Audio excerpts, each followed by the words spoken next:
बिजली है कि आने का नाम नहीं ले रही। लेस्को के तमाम तर दावों के बावजूद लाहौर के मुतअद्दिद इलाके बिजली से महरूम हैं। कई इलाकों में सुबह 9 बजे से बिजली गुल है। बिजली की बंदिश से शहरियों को शदीद परेशानी का सामना करना पड़ रहा है। इसी बारे में मजीद बात करेंगे नुमाइंदा वक्त न्यूज़ अब्दुल रहमान से। अब्दुल रहमान, कौन कौन से इलाके ऐसे हैं जहां पर बिजली गायब है?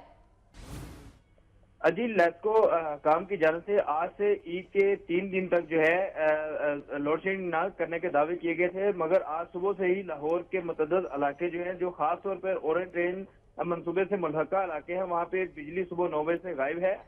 इस हवाले से जैतून कॉलोनी फीडर के अलावा दरोगा वाला, निस्टर टाउन और ऐसे रहमान और धोबी घाट के अलावा मुतअद्दिद ऐसे मकामात जहाँ पे ऑरेंज ट्रेन मंसूबे पर काम जारी है, वहाँ पे शेड्यूल के तहत हर पीर और जुमेरात को बिजली बंद रखी जाती है सुबह 9 बजे से लेकर 4 बजे के दरमियान।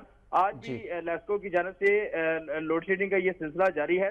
ताहम दूसरी जानिब जो मंसूबे पे पहले ही काम रोक दिया गया है ईद की तातीलात की वजह से, और वर्करों लेस्को के तमाम तर दावों के बावजूद लाहौर के मुतअद्दिद इलाके बिजली से महरूम हैं। अब्दुल रहमान अपडेट कर रहे थे।